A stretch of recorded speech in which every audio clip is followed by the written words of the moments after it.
এত ভোরবেলা আসার কি দরকার বলতো? সকাল আসলে তো হয়তো। বেলা হওয়ার আগে পাটকটা শাড়ি ফাইল তাইলে ওইদার কাজ করতে হবে না। হুশ আছে তোর? ঠিক আছে ঠিক আছে, চ।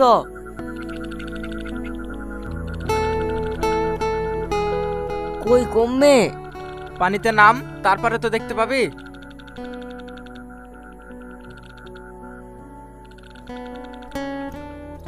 কই যা। ভূত ভূত ভূত। কি হলো রে? ও ও ও ওইখানে। কি তো লাশ? তাড়াতাড়ি পুলিশকে খবর দে।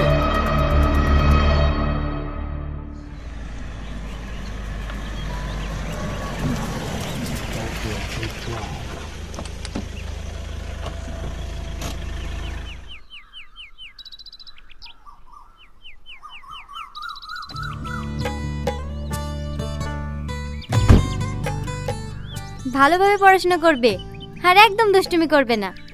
ওকে মাম্মাম। আর টিফিনে যেন কোনো খাবার না থাকে, পুরোটা শেষ করবে। মাম্মাম, পাপা কবে আসবে?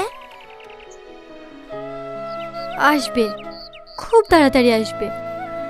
এক সপ্তাহ ধরে বলছে আসবে আসবে। কবে আসবে পাপা? আমি তো চেষ্টা করছি সোনা, পাপাকে ঠিক খুঁজে আনবো। প্রমিস? প্রমিস। যাও ক্লাসে যাও। লাভ ইউ মাম্মাম।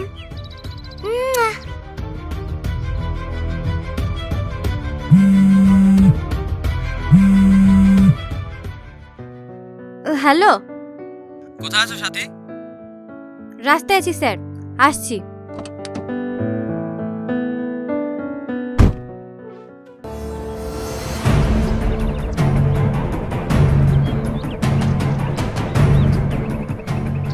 আসুন ম্যাডাম, এই দেখুন। লাশটা যে প্রথম দেখেছে সে কোথায়? লাশের অবস্থা দেখে ও এখন হসপিটালে ভর্তি আছে।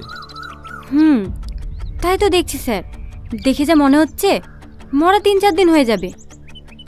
ফরেনসিক টিমও তাই বললো। লাশটা উল্টাও তো সূর্য।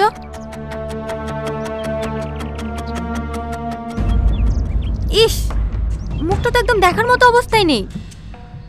এবার লাশ টাকার কিভাবে বুঝবো ম্যাডাম? দেখো কাছ থেকে কোনো এভিডেন্স পাওয়া যায় কিনা। মনে হচ্ছে পকেটে একটা ওয়ালেট আছে, বের করে নিয়ে এসো তো। Okay sir.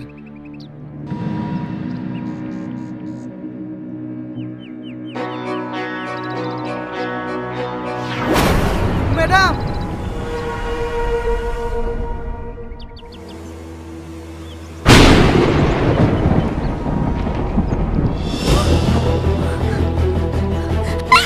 রোহন! রোহন!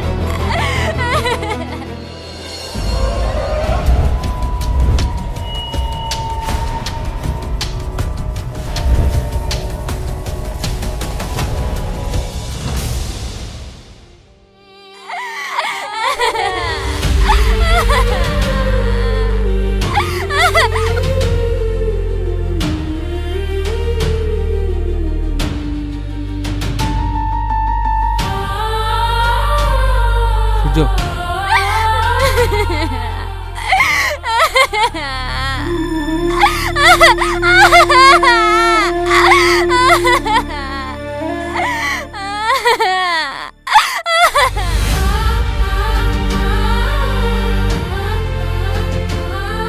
তোমার সাথে এত বড় একটা দুর্ঘটনা ঘটে গেল, তাতে আমরা ভীষণ দুঃখিত।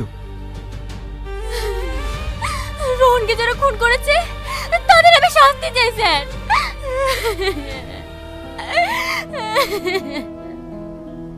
আমি তদন্ত চালিয়ে যাচ্ছি। তুমি এখন 1 মাস বাড়িতে রেস্ট করো সাথী। না স্যার, আমি খুঁজে বের করবো জানোয়ারদেরকে যারা আমার স্বামীকে খুন করেছে। শান্ত হও সাথী, তোমার এখন বাড়িতে থাকা দরকার। আমি নিজেই কেসটা সামলিয়ে নেব। এই কেসটা আমার হাত থেকে কেড়ে নিয়েন না স্যার। কিন্তু তোমার মানসিক অবস্থা তো। প্লিজ স্যার, আমাকে ইনভেস্টিগেশন করতে দিন। ঠিক আছে, তুমি যা ভালো মনে করো, কিন্তু আমিও তোমার সঙ্গে থাকবো।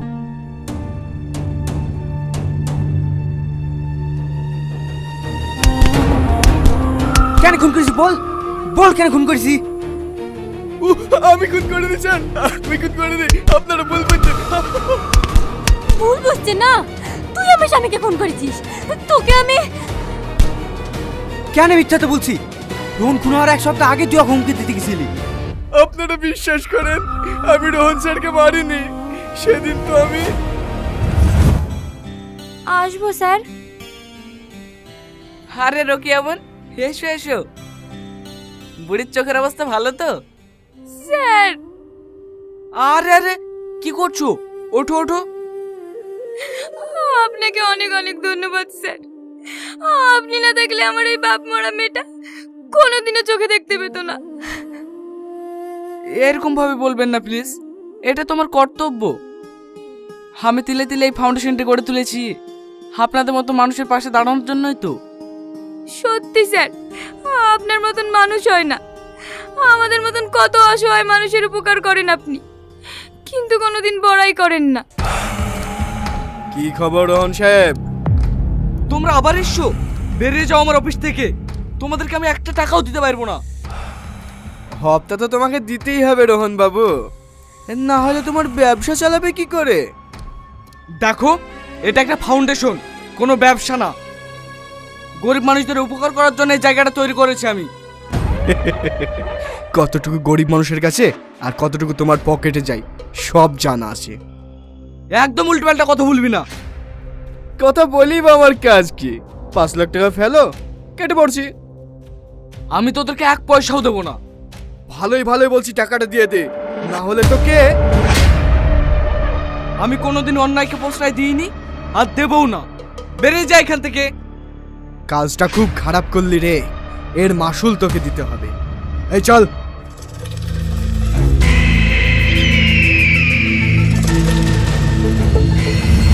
আর টাকা দিল না বলে তুই রোহনকে খুন করে ফেললি, জানোয়ার। আর কতবার বলবো আমি খুন করিনি ম্যাডাম, আমি শুধু হুমকি দিয়ে আসছি। বিশ্বাস করুন ম্যাডাম, একটু কুকুর বাদ থেকে আমার ভয় লাগে। এই ম্যাডামকে বল না। চুপ কর মিথ্যাবাদী। ম্যাডাম, রোহন স্যারের কল রেকর্ডিং পাওয়া গেছে।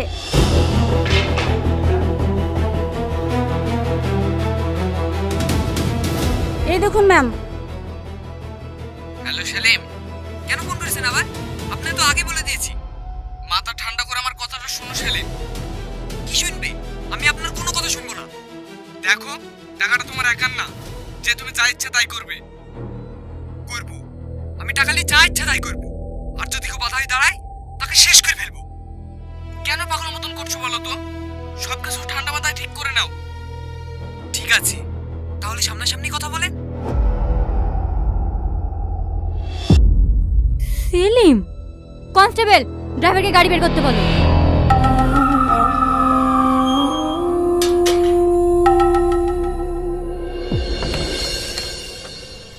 মাম্মাম। মামাম না, ইন্সপেক্টর ম্যাম। কি হচ্ছে এটা? কি? আমরা আপনার কাছে একটা ডায়েরি করব। কিসের ডায়েরি? আমার মাম্মামকে সকাল থেকে খুঁজে পাচ্ছি না। আপনারা কেমন আছেন সবাই? ভালো আছেন তো? আপনারা আমাদের ডাকে আসছেন, আপনাদেরকে আমি অশেষ অশেষ ধন্যবাদ জানিয়ে আমি আমার কথা শুরু করছি। বিসমিল্লাহির রহমানির রহিম। আজকের এই পৌর বিএনপি কর্তৃক আজকের এই আলোচনা সভার সম্মানিত সভাপতি এবং আজকে আমাদের সামনে উপস্থিত আছেন আমাদের প্রধান অতিথি ব্যারিস্টার AKM কামরুজ্জামান ভাই এবং বিএনপির সর্বস্তরের নেতৃবৃন্দ, থানা সর্বস্তরের নেতৃবৃন্দ, আমার পৌরসভার 1 থেকে 9টি ওয়ার্ডের সর্বস্তরের নেতৃবৃন্দ, সবাইকে আমার সালাম, আসসালামু আলাইকুম। এবং হিন্দু ভাইদের প্রতি রইল আদাব। আপনারা জানেন ভয় সবাই কাজ করে, আমার যে ভয় নাই আমি এ কথা মানব না। আমারও ওই ভয় কাজ করতেছে আপনাদের মতো। আমার কথা ব্যারিস্টার যে কথা কিনা আমাকে ফোনে এবং ব্যক্তিগতভাবে বলছে, তাতে আমার আর ভয় থাকার কোনো কারণ নাই। কারণ যদি ব্যারিস্টার সাহেব মিথ্যে কথা বলে থাকে তাইলে এটা আমার করার কিছু নাই। ব্যারিস্টার যে কথা কিনা আমাকে বলেছে, এই কথা কিনা যদি আল্লাহর রহম সত্য হয় তাইলে নমিনেশন না পাওয়ার কোনো আশঙ্কা নাই। আর যদি ব্যারিস্টার সব কথা কয়ে থাকে বা মিথ্যা কথা কয়ে থাকে তাইলে আমার আশঙ্কা আরো বেশি। কেন হক সাহেবের বাড়ি আর আমার বাড়ি, এ বাড়ি ও বাড়ি, ভয় আমার সবচেয়ে বেশি, ক্ষতি হলে আমার সবচেয়ে বেশি হবে। তাই আপনারা সবাই ভয়ের উঠে কেউ নাই, বেশ্যার সাথে থাকবেন, আমি আছি। আমার মতো নির্যাতিত এই পার্বতীপুর থানা কেন দিনাজপুরে তুই একজন আমার থেকে বেশি আছে বলে আমার জানা নাই। তাই সবাইকে ধন্যবাদ জানিয়ে আমি আমার কথা শেষ করছি। খোদা হাফেজ। বাংলাদেশ জিন্দাবাদ। শহীদ জিয়া অমর হোক, খালেদা জিয়া জিন্দাবাদ, তারুণ্যের অহংকার তারেক রহমান জিন্দাবাদ। সবাইকে ধন্যবাদ। আসসালামু আলাইকুম। আপনারা কি করবেন তো? তো আমি কি শুরু করবো 1 নম্বর ওয়ার্ড থেকে। 1 নম্বর ওয়ার্ডের কে কে আছে?